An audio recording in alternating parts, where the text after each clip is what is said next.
이어서 순서적으로는 청년의 정치 참여 문제로 제가 발표를 하게 되어 있습니다만 사실은 제가 발표를 하는 것이 아니고 발표 내용은 이제 진짜 청년이 두 청년 협의체의 대표분들께서 해주실 거고 그런 두 분이 토론을 하시도록 그냥 재료만 제공해 드린 입장에서 몇 가지 첨언만 드리도록 하겠습니다. 청년의 정치 참여라고 인터넷 포털 사이트에 검색을 하면 이런 말들이 나와요. 청년의 대한민국은 국회의원의 선거에 나가기 위해서는 25세로 되시는데 왜 25세냐? 청년이 정치 참여하기 위해서는 19세로 낮춰야 된다. 이런 운동도 하고 그렇게 되어 있더라고요. 그러면 왜 헌법 재정 권력자들은 국회의원의 피선거권을 25세로 했을까? 25세라는 나이가 무엇일까? 라는 생각. 19세와의 차이점은 무엇인가? 라고 했을 때, 과연 청년이라는 개념도 굉장히 애매하다는 것입니다. 저는 지금 성균관대학교 법학전문대학원에 재직하고 있습니다만, 제가 올해 나이가 48살.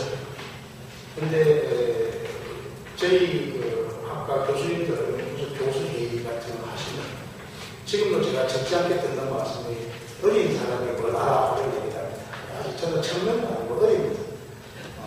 그런데 청년은 과연 누굴까라는 생각을 해봐서 청년이 숫자인 것인가 라는 부분.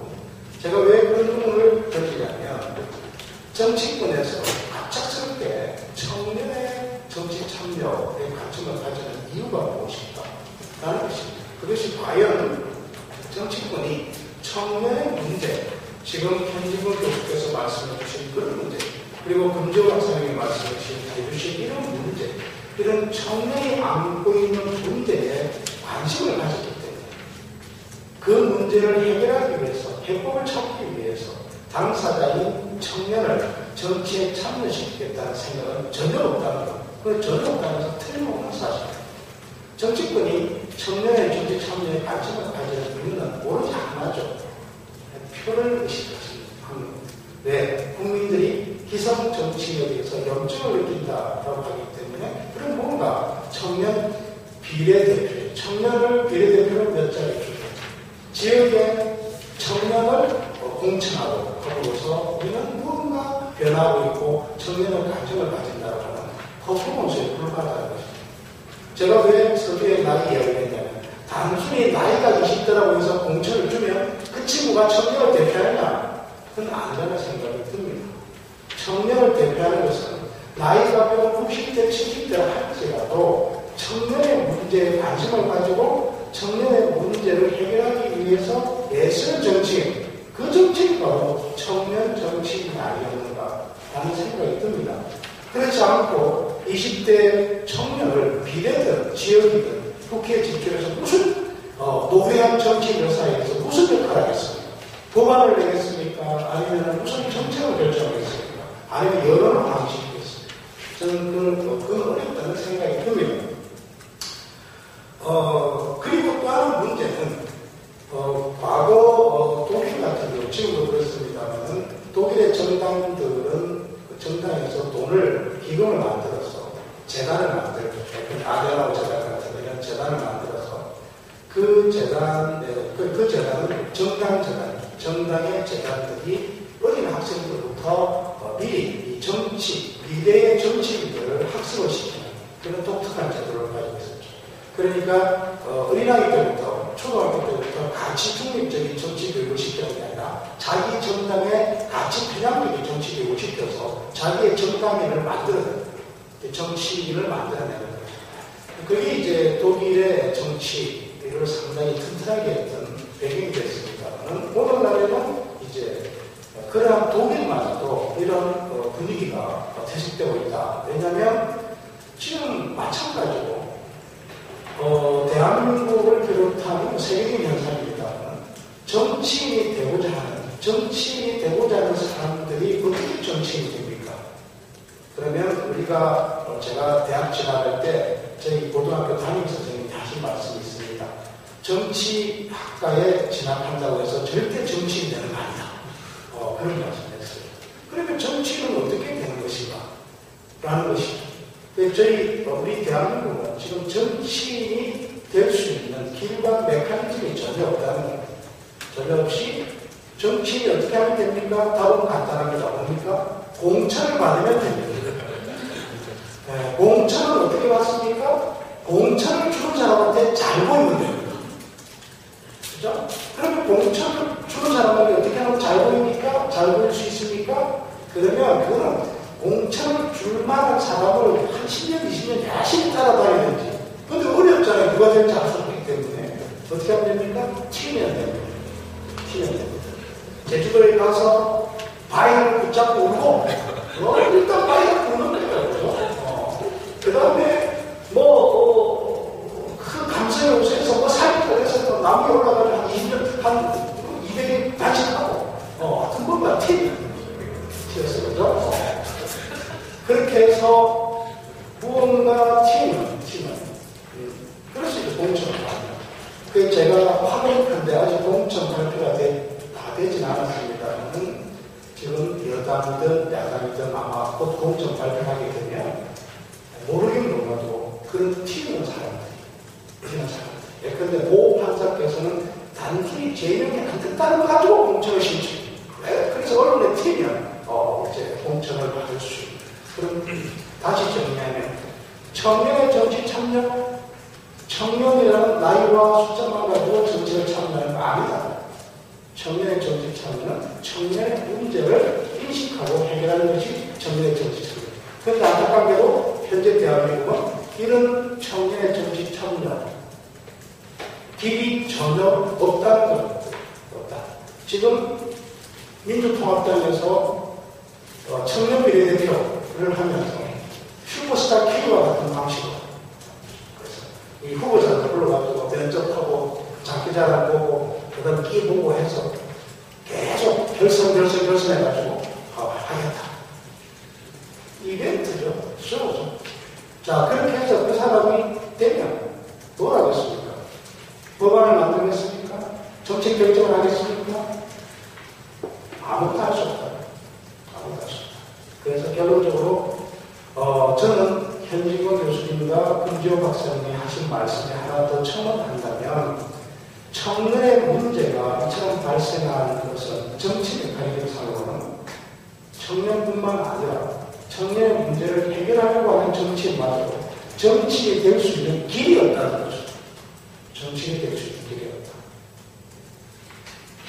한동안 저와 같은 교수들이 정치 참여하는 것을 굉장히 안 좋은 시각으로 몰아갔습니다. 언론들이, 여론들이 폴리페소라고 해서 교수는 당당히 지키지 왜 정치에 참여하느냐.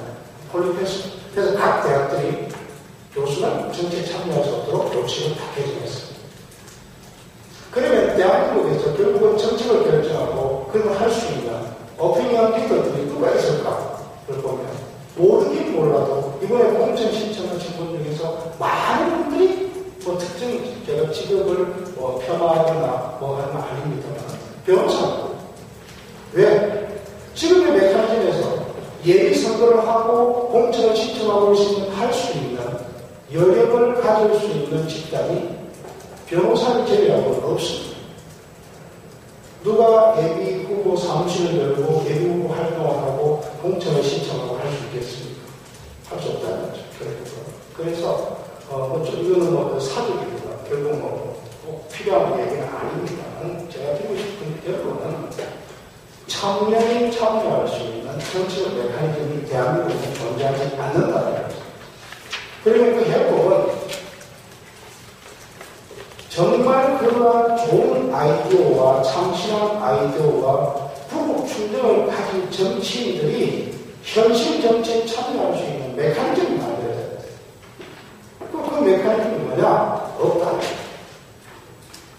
위로부터 공천이 아닌 지역 주민들을 통한 아래로부터 공천을 한번 해보겠다.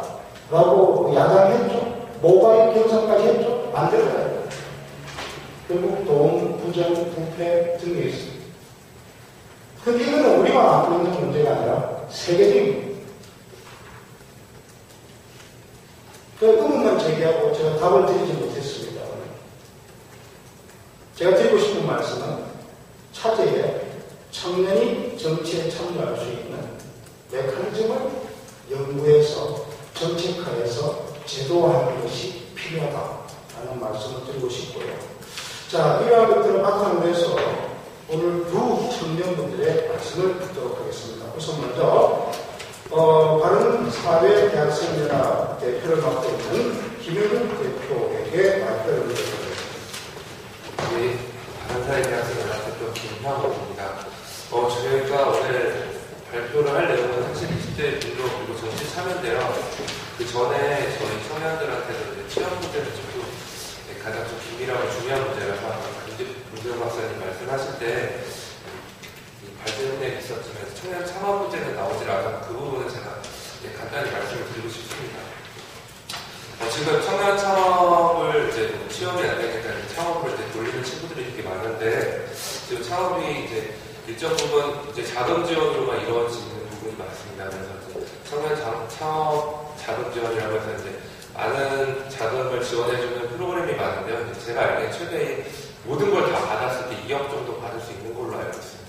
시에서든 정부에서든 이런 걸 받을 수 있는 지원이 이제 그 정도 되는데, 그 실제로 이제 생존율이라고 하죠. 청년 창업 생존율은 10%가 안 되는 걸로 알고 있습니다. 그만큼 청년 창업에 대한 도전은 많은데, 이제 생존율이 낮은 이유는 이제 그 면면을 이제 제가 봤을 때는 이제 이렇게 관련된 분야가 거의 청년 창업 딱 두 가지로 나오죠. 쇼핑몰 아니면 이제 커피숍. 근데 이런 분야는 사실은 아시겠지만 시장이 이제 한정돼 있고 그 안에서 숫자가 늘어나서 들어가는 사람들이 많으면 그 안에서 본인들끼리 싸우는 구조밖에 될 수가 없어서 그 안에서 성공률이 매우 나뉘는 분야입니다. 그래서 그 부분에 많이 이제 지원을 하지만 생존율이 낮고 성공 확률이 낮는 거는 그 시장에 대해서 이제 정확한 이해나 준비 없이 들어갔을 때는 확실히 실패할 수밖에 없는 시장이다라고 말씀을 드리고 싶고요.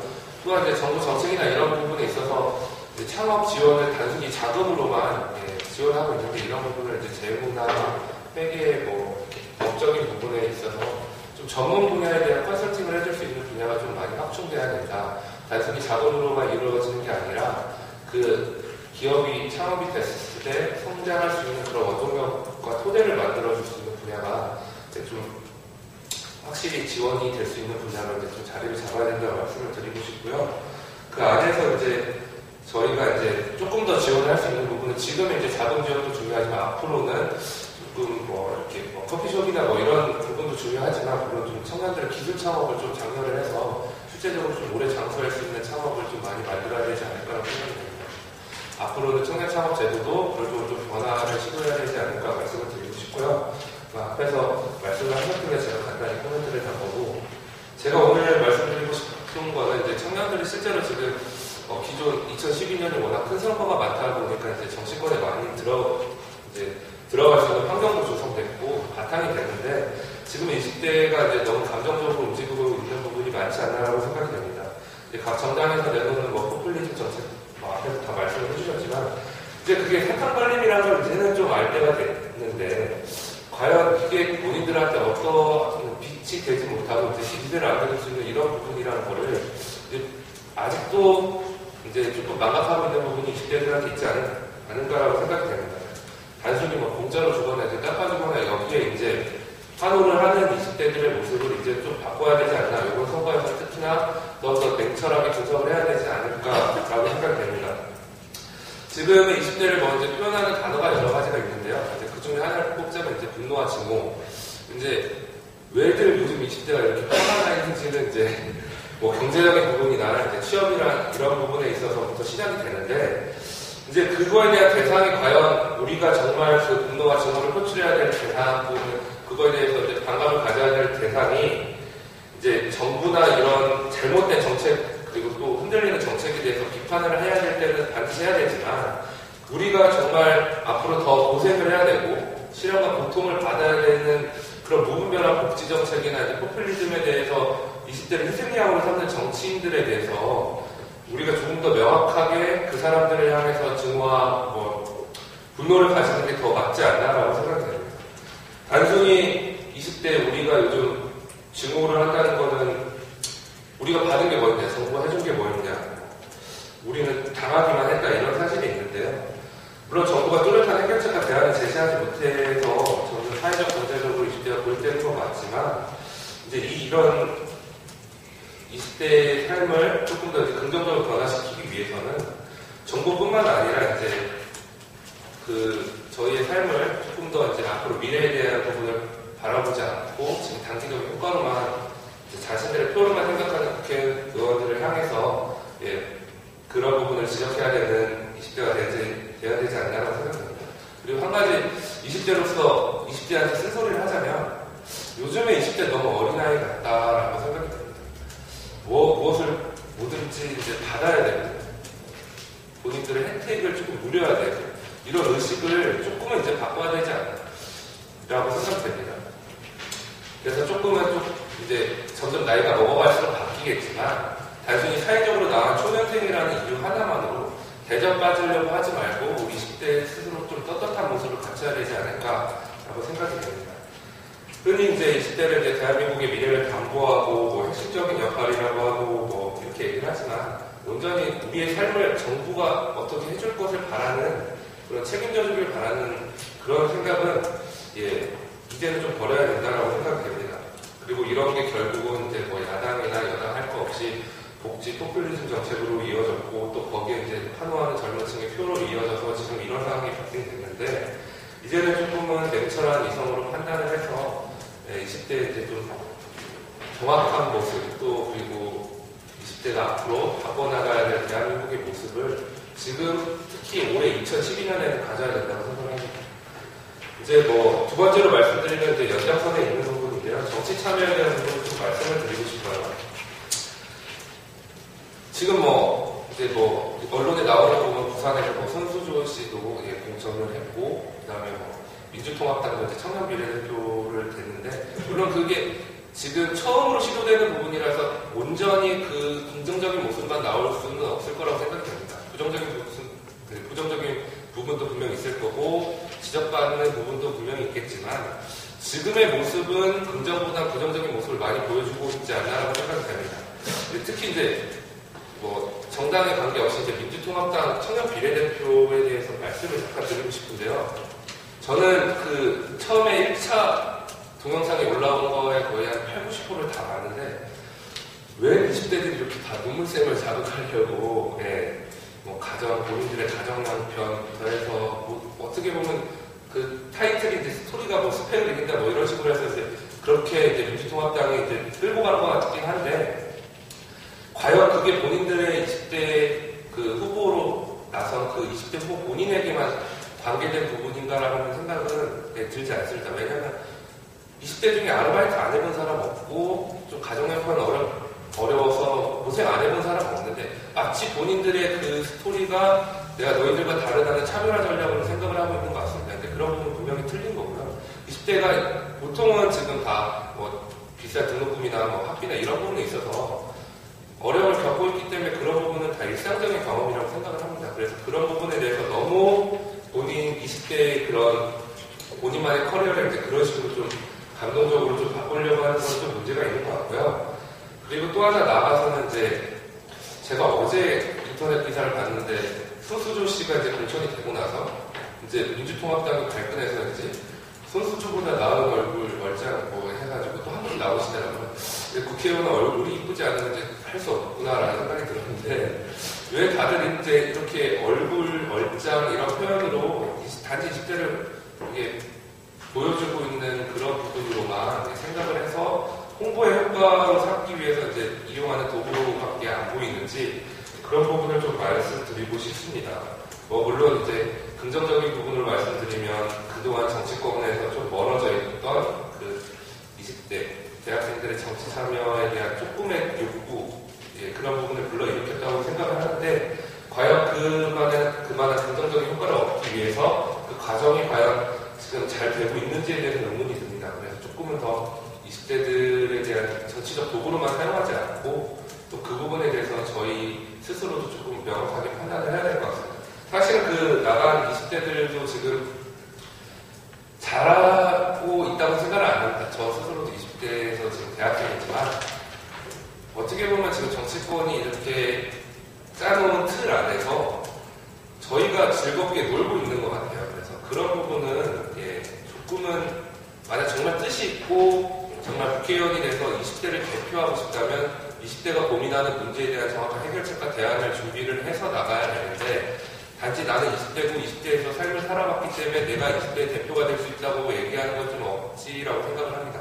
그만큼 조금 정책적 대안이나 준비가 되어 있는 사람이 나가야지 국회에 들어가서도 본인의 역할 또 그리고 본인이 할 수 있는 부분에 대해서 정확히 할 수 있는데 단지 그냥 나이 가지고 어떻게 보면 다른 기성 정치인들과 승부를 보려고 하면 어차피 4년으로 임기가 마쳤을 때 온갖 지탄을 받고 비난을 받을 거라 생각이 됩니다. 또한 제가 걱정되는 거는 단지 이번 청년 국회의원이 나왔을 때 그 4년으로만 보는 게 아니라 저는 장기적 관점에서 괜찮은 사람이 만약 정치를 잘한다면 앞으로도 꾸준히 나와야 된다고 보는 입장입니다.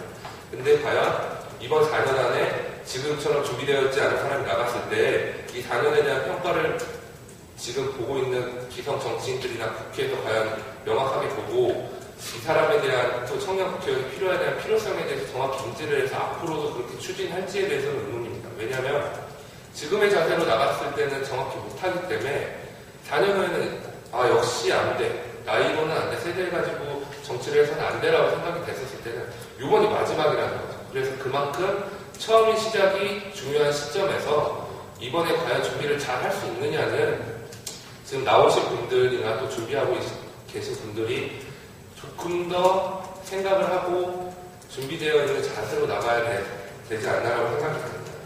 그리고 너무나 과도한 경쟁에서 그 자리, 저는 사실 궁금한데 과연 그 자리가 좋기만 할까라는 생각이 듭니다. 분명히 좀 힘든 자리라고 생각하는데 과연 거기에 어떤 좋은 점이 있다고 그 자리에 서려고 지금 서로 비난하고 싸우고 있는지 모르겠습니다. 그래서 그만큼의 좋은 자리라면 그만큼의 능력을 가진 분이 되는 게 맞다고 생각이 됩니다. 그래서 조금은 더 기성 정치인들이 해왔던 그런 잘못된 부분 답습하지 말고 저희 스스로가 조금은 냉철한 부분을 가지고 뜻을 가지고 나가는 20대 정치 참여가 됐으면 좋겠습니다. 그리고 단지 또 한 가지 바랍니다. 좀 자부심을 가졌으면 좋겠습니다. 왠지 20대가 어디 가더라도 특히 정치권이라는 데는 이제 어르신들 많다 보니까 위축되고 주눅되는 부분이 있는 것 같아요. 그리고 어딘가에 좀 붙어야 되고 이런 부분이 있어서 지금 좀 기성 정당에서 지금 기존 정당에서 움직이고 있는 청년 비례대표에 대한 지적이 많은데 누구랑 친하고 이런 부분보다는 자신 있고 좀 당당한 모습으로 정직하게 싸워서 그 자리에 앉는 20대 국회의원이 됐으면 좋겠습니다. 그래서 그런 부분은 저 또한 멀리서나마 좀 응원하는 그런 모습을 가져보려고 합니다. 정말 이번 기회에 멋진 국회의원이 나오신다면 정말 19대 들어가셔서 멋있게 하셨으면 좋겠습니다. 이상입니다.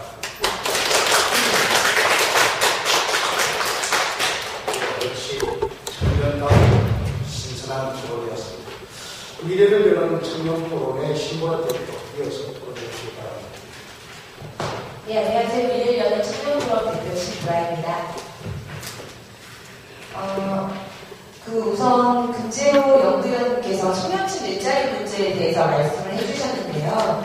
들어보면 4년제 대학 진학률이 58.9%에 육박하는데 실제 그에 비해서 2011년 인구 노동자의 58.7%만이 30인 미만 영세한 중소기업을 종사하고 있는 그런 현실, 그리고 전공과 일자리의 불일치 문제, 그리고 진로 설정을 도와줄 수 있는 체계적 시스템의 어떤 부재, 그리고 중견기업의 일자리 부족, 노동시장의 어떤 경직성, 그리고 단기 일자리 제공에 그치는 정부의 대책, 이런 것들을 총체적으로 살펴보면 결국 청년층 일자리 문제는 그냥 단기적인 발상으로는 해소될 수 없는 구조적인 개혁이 필요한 문제라고 볼 수 있을 것 같은데요. 그런데 그럼 실상 이제 19대 총선을 앞두고 있는 정치권의 어떤 20대를 겨냥한 청년층 일자리 대책이 무엇이냐라고 살펴보았더니 비정규직, 새누리당은 비정규직 인구를 정규직의 80%로 인상을 하겠다라는 공약이 있었고요.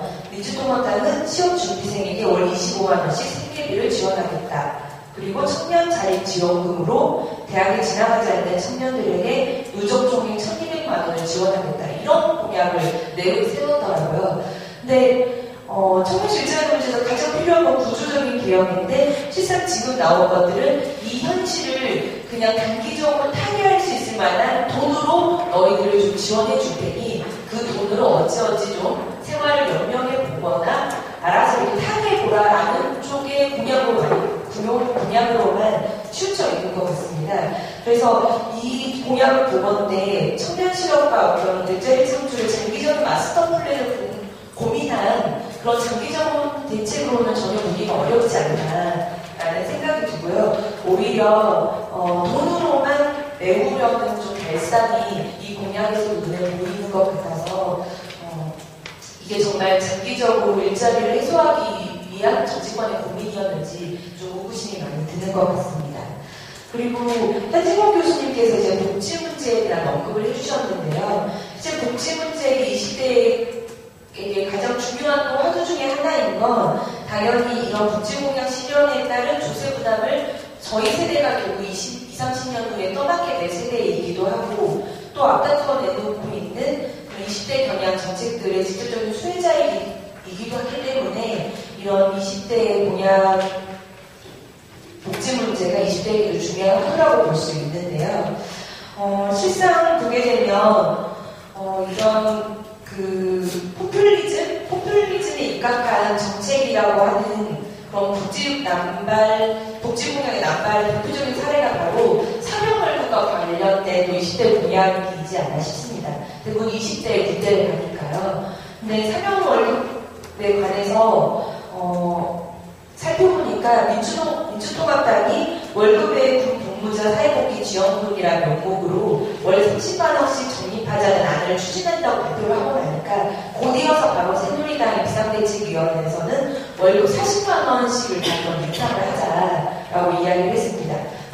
그러자마자 또 이제 같은 당에 있는 남경필 의원이 그러면 40만 원이 아니고 50만 원으로 인상을 해서 지원을 하자라고 이야기했더니 바로 다음 이제 통합진보당이 2024년까지 최저임금의 100%를 지급하는 방안으로 다시 또 새로운 공약을 남발을 한 거죠.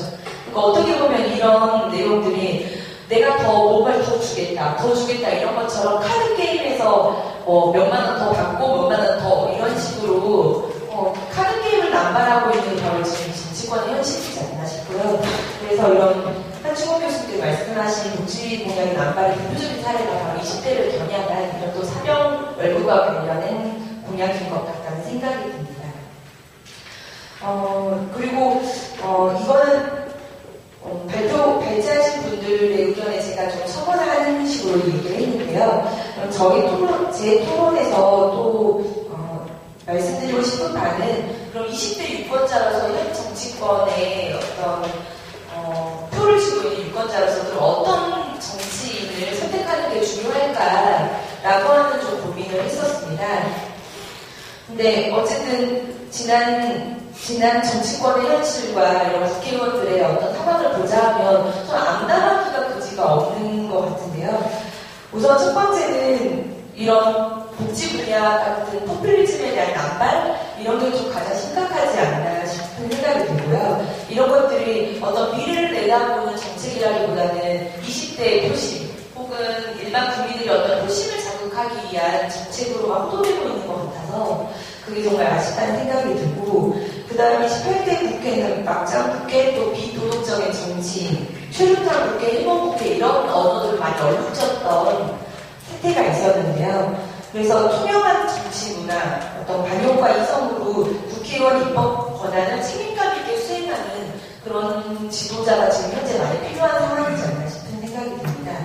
또한 오늘도 계속 문제가 되고 있죠. 제주 해군기지에 관해서도 한명수 총리가 당시 노무현 정권 때 해군기지는 필요하다고 말씀하셨는데 지금 어제부터 당장 지금 제주 해군기지 앞으로 달려와서 이걸 막아야 된다고 이렇게 발언하는 어떤 그런 부분 그러니까 한미 FTA에 대해서도 그렇게 입장 차이에 따라 혹은 당량에 따라서 말을 뒤집기를 공복하는 그런 국회의원들을 볼 때마다 과연 저런 분이 정치 철학을 가지고 일관성 있게 정책을 추진하실 수 있는 분인지 의구심이 드는 게 사실입니다. 그래서 그런 일관성을 가진 지도자를 찾는 것이 참 중요하다는 생각이 들고요.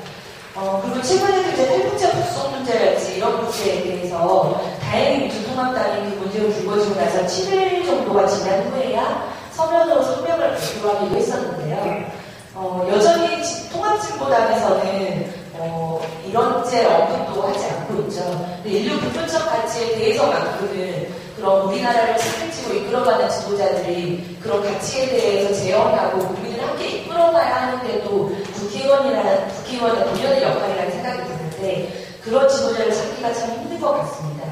그래서 현재 우리나라 정치에서 정말 필요한 의원과 지도자는 그런 미래를 내다보고 장기적인 국가 발전과 미래를 내다보고 정치를 하는 지도자, 그리고 정치 철학에 대해서 일관성 있게 정치를 제시하는 지도자, 그리고 보편적 가치에는 법안으로 나서거나 인류 보편의 가치를 국민들 앞서서 제시할 수 있는 해안을 가진 지도자, 이런 지도자가 정말 필요한 것 같다는 생각이 들고요. 그런 지도자를 우리가 속아내고 분별해낼 수 있는 능력이 정말 필요한 것 같습니다. 그래서 그런 것들을 분별해낼 수 있는 눈을 제발 20대 유권자가 또 갖길 바라고요. 제가 요즘에 모두 다 좋아하시는 드라마에 해를 품은 달에 보면 거기 헌이라고 하는 그 시대의 군주인 그 친구가 미혹됐다 했느냐, 미혹됐지만 떨쳐지지 않는다 이런 발언을 했었는데요. 공약에 많이 혹하실 겁니다. 많이 주겠다, 돈으로 주겠다, 뭘 해주겠다라고 하는 그런 공약에